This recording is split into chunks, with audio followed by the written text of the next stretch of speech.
Good evening. This video is recorded exclusively for parents of students in my 4th grade math class. I want to show you a unit test. I want to show you how it is scored and what these numbers and check marks and all of these things mean. And then I want to show you a correction sheet and what the explanation on the side looks like and what that means, and then my expectations for each box. I have gone over this with each class in detail, but with corrections being done exclusively at home, I felt like it was a disservice to not give you a detailed explanation as well so that you could assist your child with their corrections when they bring them home. So here we go. Explanation of a unit test and a correction sheet coming right up. This is our Unit 2 test that my students took on Friday, and this test is a really good example of the things I wanted to feature in this video. And so how I score a test, how I mark it, and what my expectation is for the student. This student's name and final score has been blocked out for privacy purposes, and so this is just a really good example. So I score this test on the side, which each point value for each number written on the side in fraction form. And the reason I do that is because number 3 is only asking them for one answer. Number 2 is asking them for 2, and number 1 is asking them for 3 answers. And I hate to just leave this as 1 point, because then if I mark that wrong, they don't get any credit for the 2 that they found that were correct. And so that is why that these tests are a test of points. They are on a scavenger hunt for points. This bottom number down in the corner tells you how many total points your student found for each page. So this student found 5 out of 6 total points for this page. Now, as I mark these tests, I will show the student which one they got correct so that they know not to erase A and B. I'm not just going to put a 2 out of 3 and then have them erase the correct answer, which has happened before. And so now I do it this way so they know these 2 are correct and they're on the hunt for the correct answer, which, spoiler alert, is letter E. As you can see here, I have asked your student to cross out this word all and replace it with a number. So it said originally select all fractions that are equivalent to 3/12, but I asked them to change that to 3. And the reason for that is because on the air test will never ask your student to find an undetermined amount of answers. It will only ever specify exactly what they want. And it's my goal to, as we prepare, throughout the year, we're preparing for this air test, it's my goal to mimic that as much as possible to give them the highest chance of success when the time comes. Okay, this is going to be the beefy part of this video in that I want to explain the correction sheet itself and my expectations for it. So we've already gone over how I score the test. Now here's your correction sheet. On the correction sheet, you have problem number 1 and 2 out of 3. So we don't have anything marked for numbers 2 and 3 because we obviously got those right. We don't have to do corrections on that. Yay! But we are going to do corrections on number 1. So we're going to mark this box. I marked this box for all 4th graders this time. I will not be doing that going forward. This will be their responsibility going forward. And I'm going to actually show them this video, I think, tomorrow. So this will be their responsibility, and that's okay. I'll train them, I'll help them, we'll get that taken care of.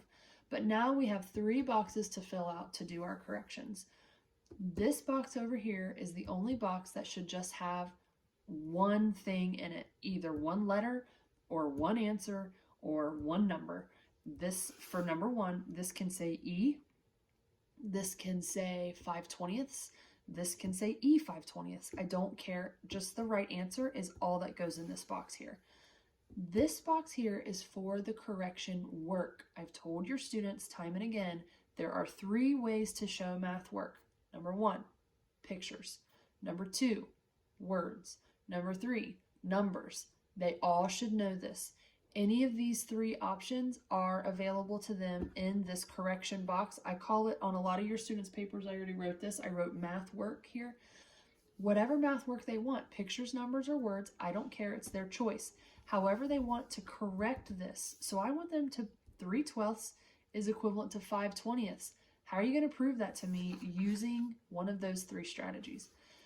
Next is this box here. It's probably the most important box on the page. Reflect. Why did you miss this question in the first place? Dear student, why did you choose 2/11? Why did you choose that? Just talk to me. Tell me. Write me a note about what you were thinking when you chose that, and be honest. A lot of times when you go back and reflect and think about why you chose 2/11ths, this is the perfect test. So whoever you are, I know who you are, and you're going to know who you are. Whoever you are, this is a really great example. And you all know that it doesn't make me upset when students make mistakes. It's the best way that you learn, and it makes me happy because it means you tried. Look at this excellent effort we have here from this student.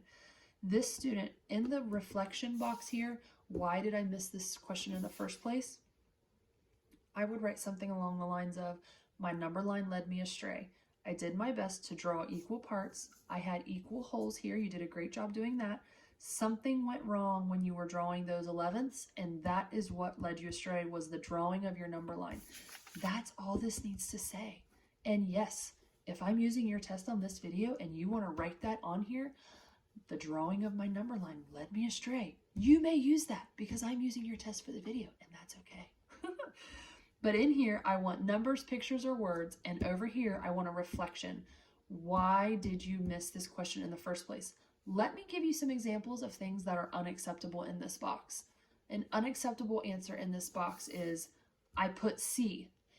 Yes, I know that. I can see that. That's not a reflection. Or, I put the wrong answer. You sure did. That's why you didn't get the answer right. That's not a reflection. A reflection is, what were you thinking? Why did you choose C? What was going on in your mind at that time? An honest reflection is what I'm looking for here. If I get an honest reflection here and an honest attempt at a correction here using numbers, pictures, or words, you get your point back. No problem. This concludes my explanation of how I score a math unit test and my correction sheet.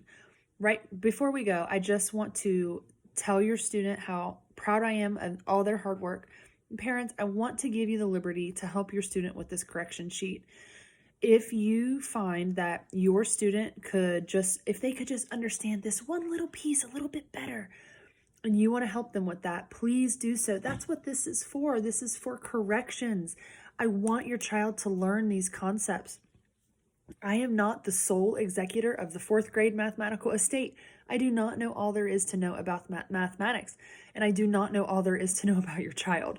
And so if there's something that you know about mathematics, or if you wanted to go back and watch a video of one of my videos with your child and walk through that with them as they do this correction sheet, I am in full support of whatever they need to earn as many points back as possible.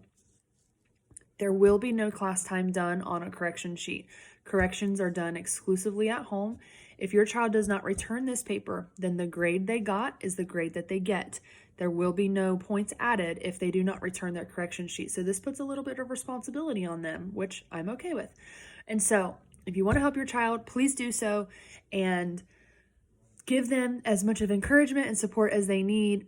If they give me an honest reflection and honest corrections using numbers, pictures, or words, I will happily give them all of their points back. So give them a great big goodnight hug from me, and tell them that I am anxiously awaiting to see them tomorrow.